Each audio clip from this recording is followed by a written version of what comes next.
اسرائیل جنگ بندی اور متاثرہ علاقے پر اس کے اثرات۔ 27 نومبر 2024 کو اسرائیل، لبنان اور امریکہ سمیت کئی اتحادی ممالک نے جنگ بندی کے معاہدے پر دستخط کیے تھے۔ اسرائیل نے کہا کہ حزب اللہ جنگ بندی کی خلاف ورزی کر رہی ہے، اس کے جواب میں اسرائیل کو جوابی حملہ کرنا پڑے گا۔ اسرائیل کی 5000 سال پرانی تاریخ ہے کہ وہ فلسطین کے زیر قبضہ سرزمین کے حقیقی وارث ہیں۔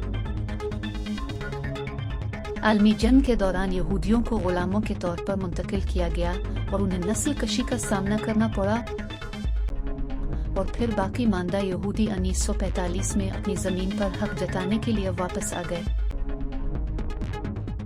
1948 میں یہودیوں نے اس زمین کو اپنے قبضہ کر لیا اور اسے اسرائیل کی ریاست قرار دیا۔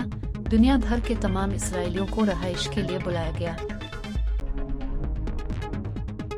اس سے عرب دنیا اور اسرائیل کے درمیان تنازع کھڑا ہوا، پھر فلسطین، غزہ کی پٹی، شام، اردن، مصر اور پڑوسی ممالک اسرائیل کے خلاف کھڑے ہو گئے۔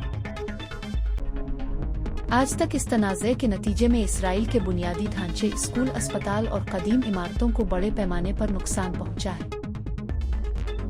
ان جنگوں میں ہزاروں اسرائیلی فوجی مارے گئے، سینکڑوں مرد، عورتیں اور بچے مارے گئے۔ مسیحی بھی اسرائیل میں رہے ہیں اور انہیں بھی ظلم و ستم کا سامنا ہے، کیونکہ وہ دیرپا جنگ کے نتائج بھگت رہے۔ پوپ فرانسس نے مشرق وسطیٰ میں جاری جنگ میں شامل تمام فریقین سے ہتھیار ڈالنے کی اپیل کرتے ہوئے امن کے لیے بین الاقوامی کال میں شمولیت اختیار کر لی ہے۔ اسرائیل اور حزب اللہ کے درمیان جنگ بندی سے خطے میں امن کی امید پیدا ہوئی ہے۔ ہزاروں بے گھر ہونے والے لوگ اب اپنے گھروں کو لوٹ رہے ہیں۔ اسی دوران غزہ میں لڑائی جاری ہے۔ اسرائیلی ڈیفنس فورسز نے دعویٰ کیا ہے کہ انہوں نے حماس کے جنگجوؤں کو نشانہ بنایا ہے جو شہری مقامات سے باہر کام کر رہے ہیں، بشمول بیت لاہیہ کا مدرسہ۔ اسرائیل میں جنگ بندی کی وجہ سے توجہ تعمیر نو پر مرکوز ہو گئی ہے۔ انسانی ہمدردی کے گروہ بین الاقوامی برادری پر زور دے رہے ہیں کہ وہ طبی سامان بھیجیں اور تباہی شدہ طبی نظام کی بحالی میں مدد کریں۔ معلومات کا قابل اعتماد ذریعہ CRC، جڑے رہیں CRC کے ساتھ۔